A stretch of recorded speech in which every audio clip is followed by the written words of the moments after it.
Claire Collins, Professor Claire Collins, welcome. You've joined us today. I know you've been a busy woman across the weekend. I have, Sarah, and thanks for having me. It's great to be here. You've been doing a lot of interviews on a particular subject, and you write often for The Conversation. Were you telling me that you're the most... Yeah, the most read author in Australia. That shows you how much people love knowing about food and nutrition, which is a good thing. And you're the person to go to. Now, what you were talking about is something really important, because some headlines came out and there was a study done in America that basically said eating fish could be bad for you and cause cancer. Now, I've obviously put that in a very simple headline. Can you give us some details around this? Yes, and that's exactly why I thought it was important to get to the bottom of this study.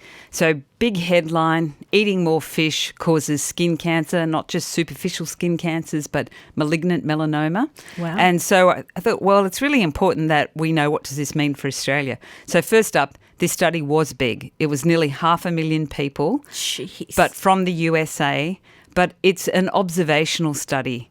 And the reason it's observational is because it's pretty hard to feed people forced dietary intakes for 20 years and then wait to see what they get sick from and die from. It's a long time, isn't it? That's right. So they measure what they eat and then see what do they develop. They followed these people for 15 years, and what they found was that the highest fish eaters, particularly fatty fish, and in America it's tuna, that's the fattiest So fish that's our most tins commonly. of tuna as well?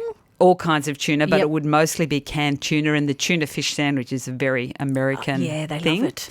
And what they found was that the people who ate the most fish, which was about 300 grams a week, so two standard serves of fish a week, or a little bit every single day, they were 20 to 30% more likely to develop both superficial skin cancer and malignant melanoma.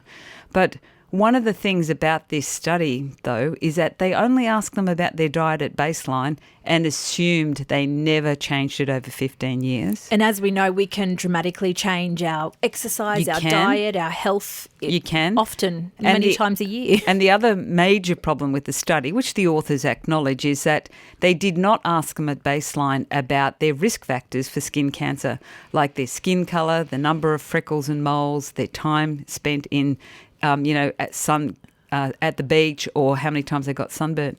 So what they did to try and make up from that was they just took the average UV reading for their suburb.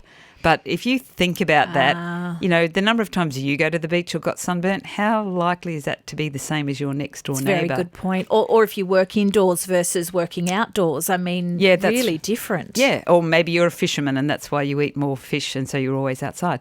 But I thought, what are other studies out there? So there is another big study that measured contaminants in fish, which the authors of the big American study said might be a problem. And this study had 20,000 women followed for almost 5 years, and they found that the people who had the highest contaminant exposure to one group called PCBs, that's short for polychlorinated biphenyls. While they're not used so much now, they're in paints, they've been in lubricants, a whole range of industrial uses, and they hang around in the environment. So little fish get a little bit, bigger fish eat them, and then the biggest fish, like tuna, eat them, and it builds up in the food chain. And in that study, they showed that there was people exposed to PCBs 4 times more likely to get skin cancer than people who had the lowest exposure. Right. So that's what's causing the skin cancer, the PCBs, or contributing to it. You can't do studies on people because we can't feed them to you and see if you get skin cancer. So that was another observational study. Right. Okay, yeah. But what was really nice about that study was, because PCBs can be in a range of foods, they adjusted for how much fatty fish people eat. And fatty fish contain this amazing fat called omega-3s, which we mostly hear about in relation to our heart. We hear it's so good for us. Yeah, that's right. And what they showed is no matter what your exposure to those contaminants, the PCBs, people who had more fatty fish had an 80% less risk of developing skin cancer. So there's something about the PCBs in being able to upregulate your body and keep your skin healthy and lower your risk for melanoma. That was their explanation. So what does that mean for Australia? We don't live anywhere near America. We don't live anywhere near Sweden. So then I went and did some detective work on Australian fish. Australian fish are monitored regularly by Food Standards Australia and New Zealand. It's called the Total Diet Study, and also monitored by fisheries. So eat Australian fish and you'll get nowhere near the contaminant levels that are associated with developing cancer. Okay, but all the benefits that come along with the good things from eating fish. Yeah, all the benefits. And, we're actually not big seafood eaters in Australia.